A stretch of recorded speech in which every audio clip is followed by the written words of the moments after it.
Eu sou Mário Persona e essas são as respostas que eu dei aos que me perguntaram sobre a Bíblia. Vamos então com a leitura e os comentários da primeira carta de Paulo aos Tessalonicenses.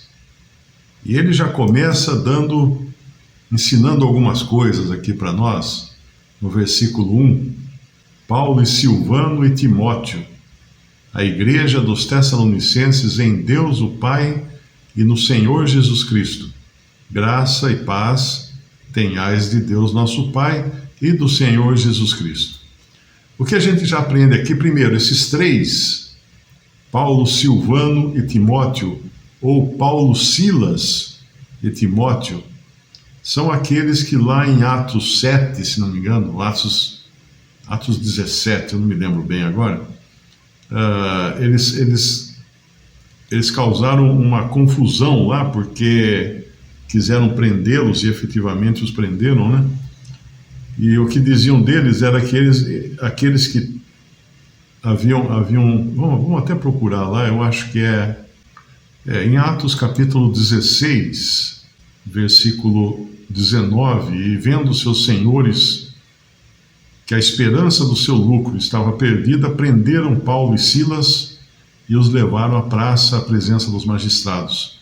Em outra parte, nós vemos que Timóteo estava viajando com eles e, apresentando-os aos magistrados, disseram: esses homens, sendo judeus, perturbaram a nossa cidade e nos expõem costumes que não nos é lícito receber nem praticar, visto que somos romanos.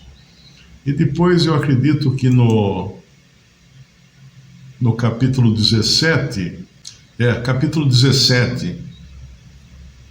nós vamos encontrá-los mais uma vez irritando os judeus, versículo 5. Mas os judeus desobedientes, movidos de inveja, tomaram consigo alguns homens perversos dentre os vadios e, ajuntando o povo, alvoroçaram a cidade e, assaltando a casa de Jason, procuravam trazê-los para junto do povo. E, não os achando, trouxeram Jason e alguns irmãos à presença dos magistrados da cidade, ou dos juízes da cidade, clamando: estes que têm alvoroçado o mundo chegaram também aqui.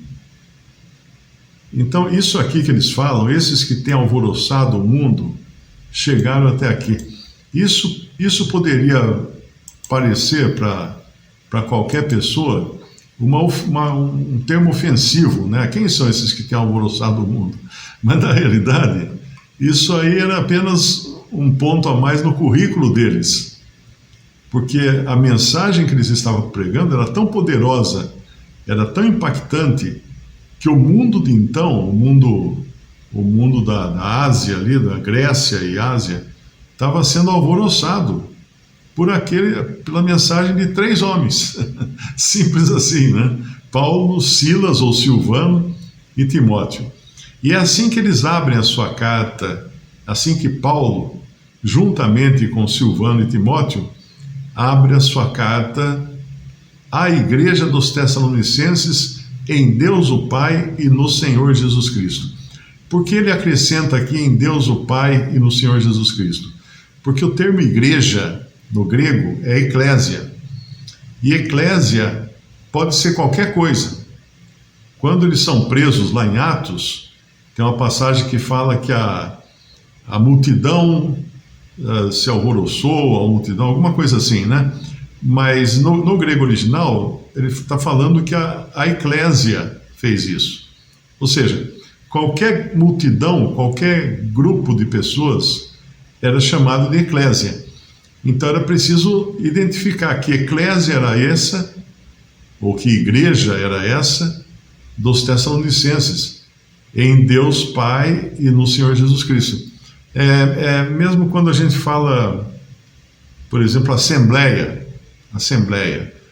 Que assembleia? Você precisa identificar que assembleia que é. Pode ser assembleia legislativa, pode ser assembleia de uma reunião de condomínio, uma reunião de assembleia de condomínio, pode ser assembleia representando a igreja. Então a palavra assembleia, que no original grego é igreja, é eclésia, pode significar muita coisa. Por isso que é muito importante ter o contexto. E aqui então é a igreja dos Tessalonicenses, dos cristãos que moravam em Tessalônica, em Deus Pai e no Senhor Jesus Cristo. Então está identificado aqui que não era uma reunião qualquer de pessoas. Outro ponto importante é que eles se dirigem à igreja dos Tessalonicenses, porque era assim que eram identificadas as diferentes igrejas. Não existia a igreja do pastor fulano, ou do bispo ciclano, não existia isso.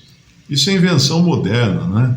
A igreja é de Deus, e ali em Tessalônica, eram os cristãos em Tessalônica, eles eram identificados como a igreja de Deus em Tessalônica, e em Deus o Pai e no Senhor Jesus Cristo. E depois vem a saudação que era usual a Paulo: graça e paz tenhais de Deus nosso Pai e do Senhor Jesus Cristo. É muito importante a ordem dessas duas palavras, porque ela primeiro vem graça e depois vem paz. Graça e paz. Porque é assim também que acontece conosco quando cremos em Jesus. Quando somos salvos pela graça. E aí então, depois de salvos, temos paz com Deus por meio de nosso Senhor Jesus Cristo. É impossível alguém ter paz com Deus sem passar pela graça, sem aceitar a graça de Deus, sem aceitar a salvação pela fé no crucificado.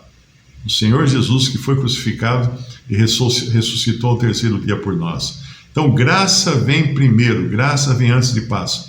Quando todo mundo pede por paz, né?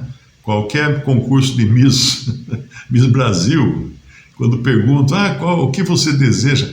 Eu quero que haja paz no mundo, né? A paz mundial.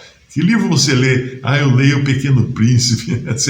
É sempre assim, isso é concurso de Miss, né?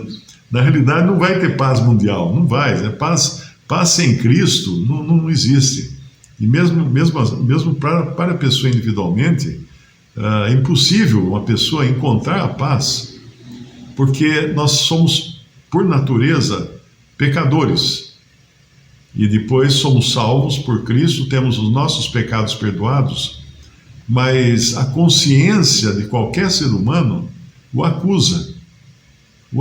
Então, é ilusão achar que alguém pode encontrar paz em alguma filosofia, em alguma meditação oriental, fazendo yoga, indo a um templo, né? Tem muita gente que entra num templo, olha em volta e fala assim, nossa, dá uma paz tão grande aqui. Claro que, porque você está num lugar fora do ruído da rua, do trânsito e tal, dá paz mesmo. Se você entrar na geladeira da sua casa, você vai sentir uma paz muito grande também.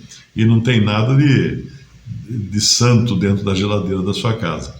Então, graça e paz tenhais de Deus nosso Pai e do Senhor Jesus Cristo. Essa é a origem da nossa paz. E podemos chamar a Deus de Pai, que é muito importante. Antes dos evangelhos, os judeus não chamavam a Deus de Pai. Era uma ofensa alguém falar que era filho de Deus. E é somente nos evangelhos que nós vemos o Senhor trazer essa revelação de que todos aqueles quantos o receberam, deu-lhes o poder de serem feitos filhos de Deus, a saber, os que creem no seu nome. Isso está no capítulo 1 do Evangelho de João. Então aquela frase, todo mundo é filho de Deus, eu também sou filho de Deus, é balela, é furada. Só é filho de Deus quem creu em Jesus Cristo como seu Salvador.